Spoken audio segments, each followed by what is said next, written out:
Hello friends, મમ્મીઝ કિચનમાં તમારું સ્વાગત છે. તો ચાલો આજે આપણે બનાવીએ પાવભાજી, તે પણ 15 જ મિનિટમાં. તો ચાલો સ્ટાર્ટ કરીએ. તમે તમારી પસંદના કોઈ પણ શાકભાજી લઈ શકો છો. અહીંયા અમે બટાકા, ફુલાવર, કોબીજ, ગાજર અને વટાણા લઈ લીધા છે. તો કુકરમાં આપણે બધા જ શાકભાજી નાખી દઈશું. ડુંગળી અને ટામેટાં આપણે વઘારમાં એડ કરીશું. ત્યાર પછી થોડું પાણી નાખી કુકરનું ઢાંકણ બંધ કરી આપણે ગેસ ઉપર 3 વિસલ આવે ત્યાં સુધી થવા દઈશું.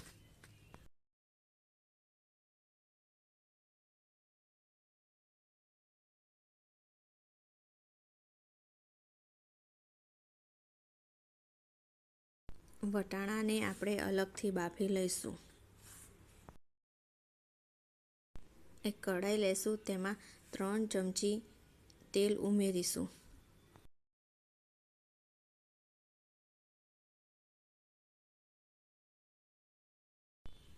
તેમાં બટર ઉમેરી જીરાનો વઘાર કરી ડુંગળી નાખીશું.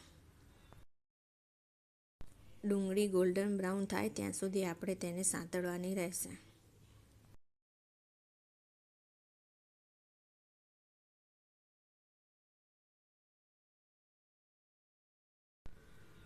ડુંગળી ગોલ્ડન બ્રાઉન થઈ ગઈ છે, તો આપણે પછી તેમાં ટામેટાં ઉમેરીશું. ટામેટાં ઉમેરી તેમાં 1 ચમચી મીઠું નાખીશું. તમે તમારા સ્વાદ પ્રમાણે નાખી શકો છો. પછી તેને આપણે મિક્સ કરી લઈશું. ટામેટાં સોફ્ટ થઈ જાય ત્યાં સુધી આપણે તેને થવા દઈશું. પછી તેમાં આપણે મસાલા કરીશું. તેમાં લાલ મરચું પાવડર, હળદર પાવડર, ભાજી પાવ મસાલો નાખી તેમાં લસણ, આદુ, મરચાંની પેસ્ટ નાખીશું. બધા મસાલા કરી આપણે બધું મિક્સ કરી લઈશું.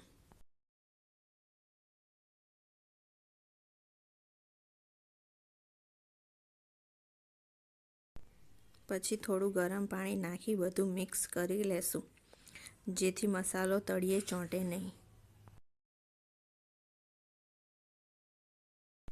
બધા મસાલાને આપણે 5 મિનિટ થવા દઈશું.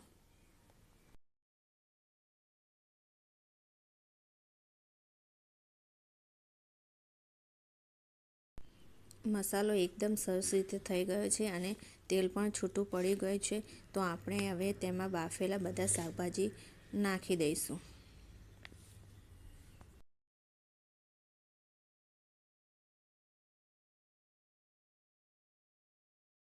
બધા જ શાકભાજી નાખી દીધા પછી તેને સરસ રીતે આપણે મિક્સ કરી લઈશું.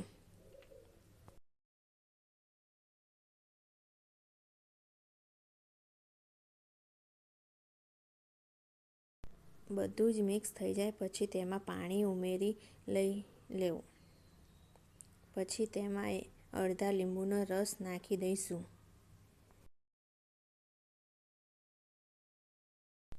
પછી તેમાં ધાણા નાખી આપણે બધું મિક્સ કરી લઈશું.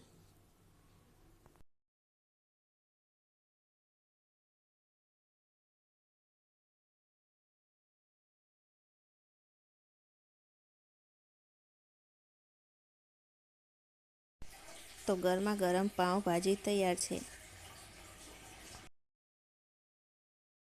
તો તેને પાવ સાથે તમે સર્વ કરી શકો છો.